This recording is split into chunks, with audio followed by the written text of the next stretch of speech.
안녕하세요. 저는 올해 42살이 된 남자이고 슬아의 아들 한 명 있습니다. 저는 몇 년 전 아내와 이혼을 하고 제 인생이 끝난 줄 알았는데 기적적인 일이 일어나서 여러분도 삶의 희망을 버리지 않았으면 좋겠다는 마음으로 사연을 보내봅니다. 저와 아내는 30대 중후반에 결혼을 했어요. 저는 그때 당시 사업가였고 아내는 평범한 회사원이었죠. 솔직히 그때 제 사업이 너무나도 잘 되어서 저는 나이가 어린 편이었음에도 불구하고 모두의 부러움을 받는 성공적인 사업가였습니다. 아내와 저는 친구의 소개로 만났는데 친구가 말하기로는 그녀가 저를 옛날부터 좋아했다며 소개를 해달라고 자기한테 부탁을 했다더라고요. 저는 솔직히 사랑보다는 일이 더 좋았고 여자를 만날 여유도 없었지만 그래도 저를 좋아한다는 사람한테 만나보지도 않고 거절하는 건 예의가 아닌 것 같아 간단하게 식사만 하고 오려고 했습니다.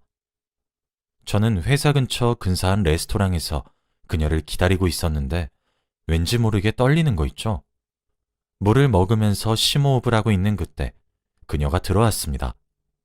아내의 첫인상은 정말 예뻤어요. 뒤에서 후광이 비치는 느낌이 들었습니다. 아내는 제 앞에 앉더니 수줍게 안녕하세요 라고 인사를 하더군요. 저도 인사를 하고 같이 식사를 하면서 서로의 이야기를 마음껏 풀어갔습니다. 그런데 오랜만에 일 얘기가 아니라 오로지 나라는 사람에 대해서 이야기를 하니까 너무 기분이 좋고 말도 잘 통하더라고요. 저는 깊은 관계를 만들기 위해서 나온 자리는 아니었는데 그렇게 잘 맞는 사람과 오랜만에 대화를 해서 식사를 끝마치고도 더 진솔한 대화를 하고 싶었죠. 식사를 마치고 나오니 그녀가 저에게 혹시 전화번호라고 말하면서 자신의 휴대폰을 건네더라고요. 저는 제 전화번호를 주고 그날은 바로 집으로 돌아왔습니다. 집에 도착하고 얼마 지나지 않아 그녀에게 전화가 오더군요. 다음에 또 만나서 이야기 나누고 싶다길래 바로 다음날 데이트 약속을 잡았고 그날 새벽까지 전화를 했어요. 다음날에 만나서 이야기도 나누고 맛있는 것도 먹으면서 그렇게 친해졌습니다. 하지만 저는 아직까지는 그녀보다 회사가 우선이었기에 연애를 할 생각은 전혀 없었고 그저 편한 밥 친구로 남아주길 원했지만 그녀는 그렇지 않았던 것 같아요. 저를 세 번째 본 날부터 바로 좋아한다고 자신의 마음을 고백했고 계속 전화를 하면서 저의 모든 일상을 알고 싶어 했습니다. 저는 이대로는 안 될 것 같아서 솔직하게 제 마음을 말했어요. 연인으로 발전할 생각이 없다고 하니 그녀는 우울해하면서 알겠다고 하더라고요. 저는 그런 그녀가 걱정이 되긴 했지만 그래도 이렇게 솔직하게 말해주는 것이 낫다고 생각했습니다. 그래서 그녀의 기분도 풀어줄 겸 그날은 술을 거하게 마시려고 저는 제가 잘 알고 있는 술집으로 그녀를 데려갔어요. 그녀와 만날 때마다 밥만 먹고 카페만 갔었지 술은 한 번도 먹어본 적이 없었거든요. 저는 그날 술을 먹으면서 진솔한 이야기를 하면서 취해서 갔습니다. 그런데 다음날 아침에 일어나니 저는 어딘지 모르겠는 호텔방 침대에 누워있더군요. 더 놀라운 건 제 옆에 누워있는 그녀였습니다. 그녀도 잠에 취한 상태로 누워있었거든요. 저는 상황 파악이 전혀 되지 않았고 도대체 새벽에 무슨 일이 있었는지 떠올려 보려고 노력했지만 어제의 여파로 인해 머리가 깨질 듯이 아팠고 전혀 기억이 나지 않았습니다. 저는 옷을 얼른 입고 그곳을 빠져나와 집으로 돌아갔어요. 그녀를 깨우고 싶었지만 무슨 말을 들을지 무서워서 그냥 두고 나갔습니다. 저는 집으로 돌아와서 수치를 해소하고 기억을 상기시켜 보았지만 제 기억으로는 절대 그녀와 그런 일은 없었어요. 저는 제 기억을 믿고 그녀를 다시 만나지 않기로 결심한 뒤 평소와 같이 일에 매진했습니다. 그런데 그녀도 몇 주 동안 연락이 없더라고요. 저는 그렇게 저희의 관계가 끝난 줄 알고 저도 연락하지 않았습니다. 그런데 한 달 뒤 누군가 저를 찾아오더군요. 바로 그녀였습니다. 저는 비서에게 돌려보내라고 했지만 비서의 말로는 그녀가 제발 딱 한 번만 만나게 해달라고 사정사정을 한다고 하길래 어쩔 수 없이 그녀를 제 사무실에 들였어요. 그런데 그녀는 한동안 말이 없다가 테이블에 뭔가를 올렸는데 바로 임신 테스트기였죠. 두 줄이 명확하게 나 있었고 저는 멍하니 그것만 바라보고 있었습니다. 그녀는 이제 어떡할 거예요? 라고 한마디를 하더라고요. 솔직히 저는 그날 일 기억이 하나도 나지 않습니다. 죄송한 말씀이지만 제 아이가 맞나요? 무슨 소리를 하시는 거예요? 제가 여기저기서 꼬리 흔들고 다니는 여우 같나요? 그쪽밖에 없어요. 아, 그럼 어떻게 하시고 싶은지. 나을 거예요. 결혼해요, 우리. 저는 갑작스런 그녀의 말에 너무 당황스러웠지만 저도 제가 저지른 일에 책임을 져야 한다는 생각에 그녀의 말을 따르기로 했어요. 아내는 저희 집으로 짐을 다 옮겼고 그렇게 동거 생활을 했습니다. 결혼 전에 시댁분들 다 만나서 인사도 드리고 결혼식도 순탄하게 올렸어요. 아내와 저는 아무것도 모르는 사이였는데 한 집에서 같이 사니까 왠지 모르게 정이 생기면서 좋아하는 감정이 피어오르더군요. 근데 제가 일이 너무 바빠서 하루 종일 회사에 있으니 아내의 태교에 도움을 주지 못했습니다. 그래도 착한 아내는 괜찮다며 일 열심히 하라고 했고 저는 한도 없는 신용카드를 건네주며 여보 쇼핑 좋아하잖아. 이거 한도 없어. 마음껏 써. 라고 하며 아내의 기분을 풀어줄 수밖에 없었습니다. 그렇게 결혼 생활과 회사 일이 잘 흘러가고 있었는데 갑자기 회사 직원 중 한 명이 경쟁사로 가버리고 저희 회사의 정보를 다 빼내서 배신을 했어요. 그래서 저희 회사의 주가는 점점 떨어져 갔고 결국 부도가 나고 말았죠. 직원들은 한순간에 직장을 잃었고 저도 한순간에 빚만 3억이 되는 사람이 되었습니다. 그 직원은 단순히 경쟁사에서 월급을 더 올려준다는 조건에 올려서 저희 회사의 정보들을 다 가져다 준 것이더라고요. 그 직원 한 명 때문에 수많은 사람들이 일자리를 잃었죠. 저는 한순간에 빚쟁이가 되니까 세상이 다르게 보였습니다. 어제까지만 해도 호화로운 집에서 가정부가 해주는 밥과 럭셔리한 양복을 입고 비싼 시계를 찬 뒤 비서가 운전해주는 차로 회사에 출근했었는데 한순간에 원룸으로 와버렸죠. 아내는 저에게 이게 무슨 일이야 도대체? 라고 하면서 화를 냈어요. 입이 10개여도 할 말이 없었고 저는 그저 미안해 만 반복해야 했죠. 저는 어떻게든 생계를 유지해야 했기 때문에 아침 저녁으로 막노동을 뛰고 새벽에는 택배 상하차 일을 하면서 겨우겨우 먹고 살 정도로만 벌었어요. 그런데 아내는 아이가 5살이 되었는데도 일을 할 생각은 하지 않고 그저 저에게 돈 벌어와만 반복했습니다. 제가 같이 맞벌이를 하자고 해도 내가 왜? 라고 말을 하는 거 있죠. 애가 어릴 때는 애를 돌봐야 해서 안 된다고 했지만 애는 매번 장모님께 맡기고 자기는 맨날 나가서 돈만 쓰고 왔습니다. 그리고 애가 좀 크니까 아예 당당하게 왜 자기가 돈을 벌어야 하냐면서 여자는 집안일만 하면 된다고 하더군요. 그래도 저는 한 집안의 가장이니까 최선을 다해서 아내와 아이에게 책임감을 가지기로 했어요. 그런데 아내가 저에게 아침밥을 차려주지 않더라고요. 저에게 밥은 차려주지 않고 애한테만 차려주고는 쥐꼬리만한 월급 벌어오면서 뭘 얻어먹길 바래? 라는 말을 했습니다. 그래도 이 집이 이 정도로 굴러가고 있는 것도 저 덕분인데 손가락 까딱하지 않는 아내가 그렇게 말하니까 화가 나더라고요. 그뿐만이 아닙니다. 저는 아내에게 한 달에 한 번씩 생활비를 주는데 아내는 부족하다면서 더 달라고 했고 맨날 퇴근하고 집으로 가면 택배 박스가 산처럼 쌓여 있었어요. 좁은 집에서 계속 쓸데없는 물건만 늘리니 집은 더 좁아졌죠. 그래서 제가 참다 못해 아내에게 처음으로 쓴소리를 했습니다. 여보, 이건 좀 아니지 않아? 여보가 돈을 벌어오는 것도 아니고 나 혼자 버는 것도 벅차. 우리 저축하면서 살자, 응? 이런 쓸데없는 물건 사는 것도 좀 고치고. 그리고 나 빚만 3억이야. 우리 아들한테 안 물려주려면 내가 다 갚고 죽어야 하는데 좀 도와줘. 어? 뭐?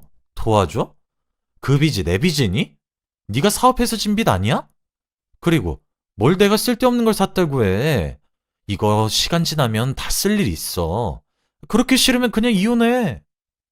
아내는 무슨 말만 하면 이혼하자는 말만 달고 살았습니다. 그럴 때마다 저는 안 된다며 우리 아들 보고 다시 생각해달라며 매달리죠. 아내와 같이 돈 문제로 이야기를 시작하면 다툼은 항상 일어났고 아내는 제 말을 절대 듣지 않았습니다. 고치라고 해도 절대 안 고치죠. 그리고 며칠 뒤 장모님께서 연락이 오시더라고요. 그래서 장모님을 만나러 간 카페에 가서 장모님 앞에 앉았습니다. 그런데 앉자마자 장모님이 저에게 물컵에 담긴 물을 제 얼굴에 뿌리시더라고요. 저는 너무 당황스러웠죠. 장모님, 이게 무슨... 김서방, 미쳤나? 우리 딸 고생시키지 않는다며! 김서방이 우리 딸 인생 다 망쳐놓고 이래라 저래라 할 자격이 있나? 이렇게 한 집에서 같이 살아주는 것만으로도 감사해야지. 우리 딸 평생 손에 물 한 번도 안 묻히게 살게 해주긴다길래 그 집으로 시집 보낸 건데 어디서 남자가 말이야 살림하는 여자한테 명령질이야. 이럴 거면 우리 딸이랑 이혼해! 라고 하신 뒤 카페를 나가셨습니다. 저는 그때 너무 당황스럽더라고요. 장모님께 한마디도 못 해보고 저는 바로 일을 하러 가야 했습니다. 알고 보니 장인어른이 장모님으로부터 평생 남편 대접 못 받으면서 살아왔더라고요. 시부모님은 집안의 중요한 일은 다 장모님이 결정하셨는데 장모님은 외동딸인 아내한테만 신경 쓰지 장인어른에게는 전혀 관심이 없었고 장인어른은 무슨 일이든 발언권이 없다고 합니다. 저도 장인어른처럼 남편 대접을 못 받고 살 것 같더라고요. 그 뒤로 저는 아내가 뭘 사든 어떻게 하는 단 한마디의 잔소리도 하지 않았습니다. 그런데 아내는 제가 잔소리를 하지 않는 게 괜찮아서 하지 않는다고 생각하는 건지 점점 더 사치를 부리기 시작했고 하다 명품까지 당당하게 사들이더군요. 어느 날은 집에 들어가니까 못 보던 명품 가방이 눈에 띄었고 어디서 났냐고 물어보니 선물 받았다고 하는 겁니다. 분명 아내의 지인 중에서 이런 명품을 선물할 사람이 없지만 그래도 더 물어보면 장모님께 바로 고자질할까봐 그렇구나 하고 넘겼습니다. 그런데 날이 갈수록 집안에는 명품 물건들이 하나씩 늘어났고 아내도 점점 사치 부리는 가격의 정도가 커졌어요. 여보, 이것들 다 선물 받은 거 맞아? 아이, 맞다니까. 네 월급으로 이런 거 살 수 있을 것 같니? 네 돈 안 건드려. 카드 명세서를 보니 정말로 거액을 청구한 내용이 없어서 다행이라고 생각했어요. 그런데 어느 날부터는 제가 집으로 들어가도 대놓고 누구랑 전화를 하고 있고 문자를 하는 겁니다. 저는 아내가 씻고 있는 동안 휴대폰을 보니 남자였죠. 돈 많은 남자였습니다. 알고 보니 명품 선물은 그 사람한테 받았던 것이었죠. 저는 아내에게 이게 뭐냐면서 따지니 아내의 대답이 가관이었습니다. 돈 못 버는 게 남자니? 나도 우리 가정을 위해서 노력하는 중이야. 아내가 힘들면 행복하게 해주는 것도 남편의 도리 아니야? 나 지금 행복하니까 건들지 마.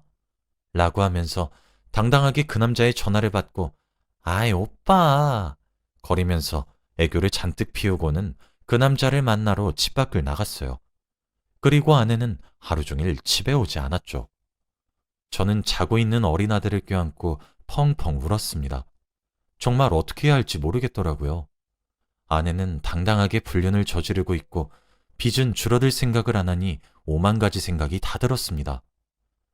저는 다음 날 아들을 유치원에 보내고 낮부터 술을 마시기 시작했어요. 도저히 맨정신으로는 살 힘이 나지 않아서 술 기운을 빌리기로 했죠. 그렇게 술이 거하게 취하고는 저는 집으로 돌아가는 길에 복권 판매점이 눈에 띄더라고요. 평소에 저는 복권을 사는 돈마저 아깝다고 생각해서 한 번도 사본 적이 없는데 왠지 모르게 그날따라 사야 할 것 같았습니다. 그래서 술 냄새를 폴폴 풍기면서 복권 한 장을 샀죠. 결과가 나올 때까지 며칠이 걸렸는데 저는 기대감도 없이 일만 했습니다. 그렇게 며칠 동안 복권을 산 기억을 깜빡 잊은 채로 현생에만 집중했어요. 그런데 저는 토요일 저녁에 갑자기 지갑 속에 넣어둔 로또 종이가 생각이 났고 숫자를 확인해보니 제가 1등에 당첨된 게 아니겠습니까?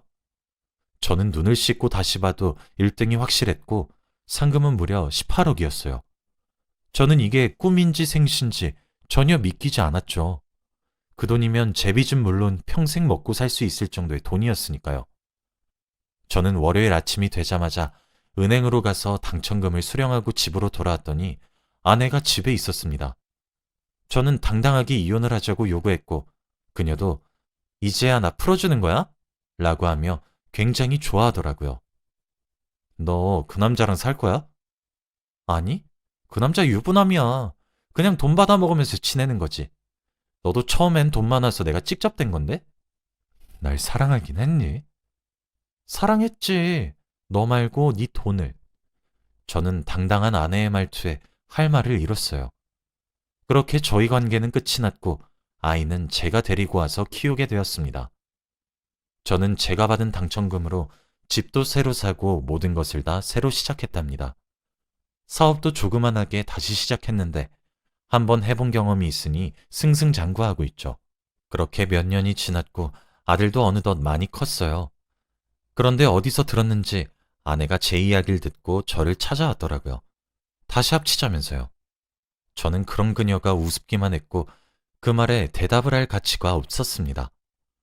아내는 그 남자에게 꽃뱀이라고 배신을 당해서 있는 돈 없는 돈 하며 다 뜯겼고 그 남자의 아내한테 고소까지 당해서 위자료까지 내야 한다고 하더라고요. 결국 또 돈 때문에 저를 찾아온 거죠. 저는 절대 안 된다며 다시는 찾아오지 말라고 내쫓았습니다. 그런데 원래라면 며칠 동안 집착할 아내가 정말로 다신 안 오더라고요. 저는 다행이다 싶었고 다시 일상으로 돌아왔죠. 그런데 며칠 뒤 제가 퇴근을 하고 집으로 왔는데 저희 아들이 갑자기 진지하게 저를 앉히더니 아버지, 제가 사고를 쳐서 그런데 합의금 5천만 원이 필요해요.